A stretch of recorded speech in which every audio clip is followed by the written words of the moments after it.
Welcome back to Tom Padula TV. I'm here with Calvin Thompson, a dear friend in a way over the years, because I do remember you and of you, because I went to live in Pascoe Vale after I got married in 1973. So I've heard your name for a long time, and then being a teacher, I've seen you around, seen your articles.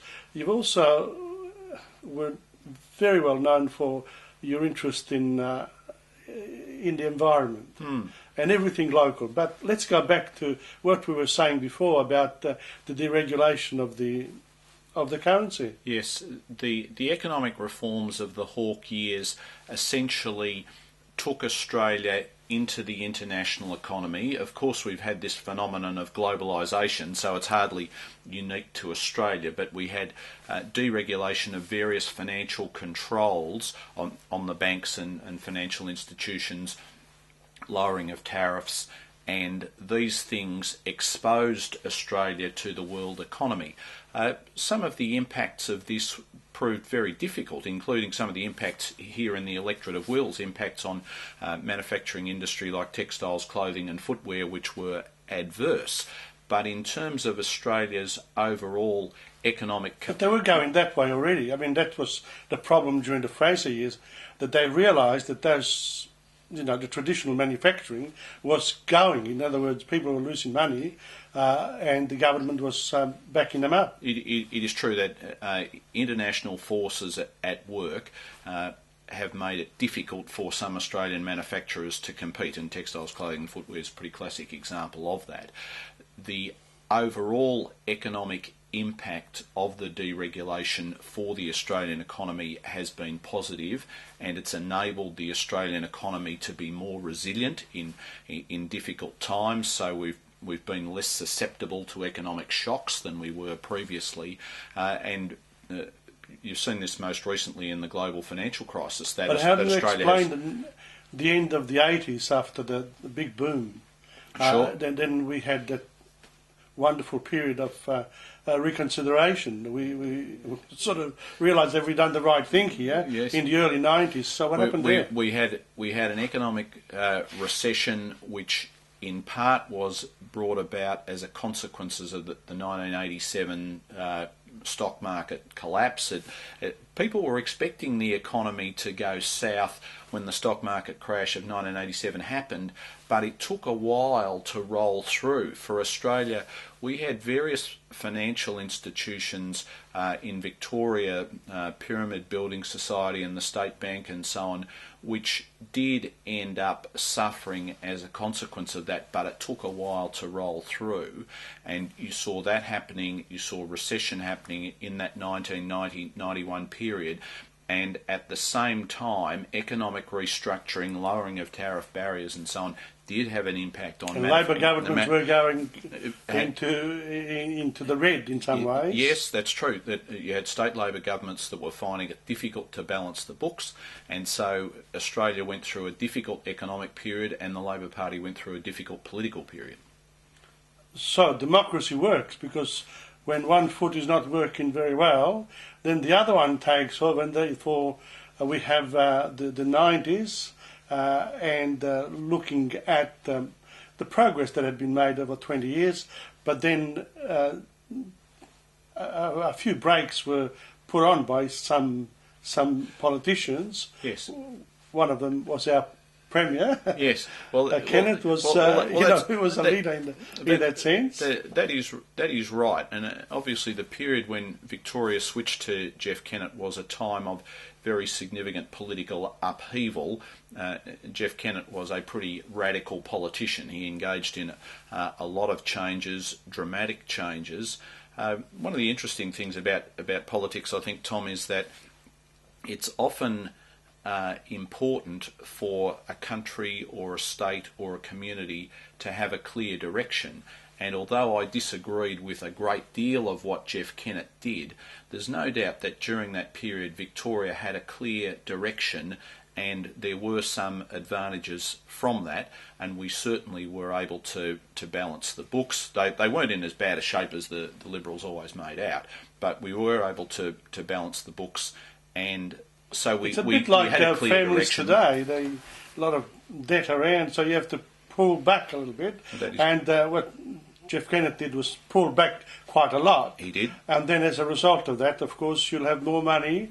You're saving more money. Yes. So are we seeing a bit of repeated history here? The Australian people are now saving very, very. Yes, well, it's interesting about modern savings, but in the Kennett period there was radical change of direction, and some of these things were helpful for Victoria to give us a clear direction, but ultimately Kennett was someone who did not govern in a democratic way. People did not feel that their wishes and concerns were being properly respected. He also cut. 10,000 teachers, how many nurses? Yes, well, that's so right. That's right. He said, when you feed fewer people from a government point of view, yes, of course you have more money and you'll spend it in different ways. Yes, that's true, but you can't sit around in a committee and decide we're going to cut all this. That'll be World War III. Yes. So sometimes you need someone who comes and says, right, you've overspent, now we're going to cut. That was his view, and he cut relentlessly and savagely, and he was cut down as a result. Yes, because he didn't expect him to lose the election that he lost. No, he did not expect to lose that election. I didn't expect the Liberals to lose that election, but they had alienated people in many areas, and people thought, well, enough, and turned back to Labor. On the other side, I'm interested in this. On the other side, when you are too generous with the public in general, when you spend a lot of money on people themselves, isn't it the other side of that? Isn't it the same sort of thing? If Labor tends to overspend on people, in other words, they're worried about every single individual in the nation. Therefore, it's almost saying you'll be all right. You don't have to worry about the initiative.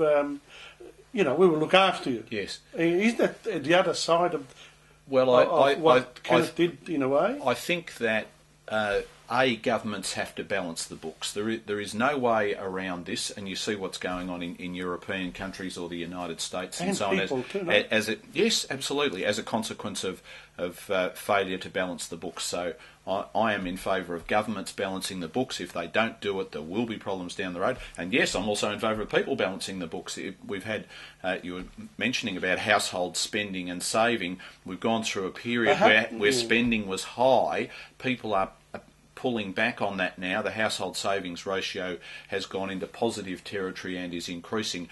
And I think that's a good thing. I don't like to see people running up large debts. But now this is an economic reality today that we were encouraged, a lot of people were encouraged to look after themselves in older age, for example, and they've invested, so they went to the banks, etc., etc., and you could have whatever you wanted, right? Now all at once they say, it's the other side, you can't have anything that you want. You have to work hard and prove to us that. Now, that's a bit too harsh on the other side. Where are we now? Are we going to eventually get there and achieve a happy medium? The banks have got to engage in credit arrangements which are sustainable and based on real examination of people's capacity to repay loans and so on. It's not good if banks simply hand out money to whoever asks. But are they pure businesses, these banks, or do they should have a social conscience and actually help people out? In other words, if somebody has got something and then all at once you pull him back, you say, listen, I can't make this. Now, what happens then? What do we do in these circumstances? Do we need to give people some leeway? The banks need to behave in a responsible and civilised way, and clearly if someone gets behind on their repayments and the bank says, righto, we're selling up from under you, we're going to sell your business or sell your house or something, I don't regard that as particularly civilised conduct. But that's what can happen. I know, but I don't support it. Occasionally I have constituents who come to me with this sort of problem. But we were talking before about the credit. Because we're going to give our Australian audience a solution after this. So you are watching Tom Padula TV. I am with Calvin Thompson, federal member for Wales, my electorate here.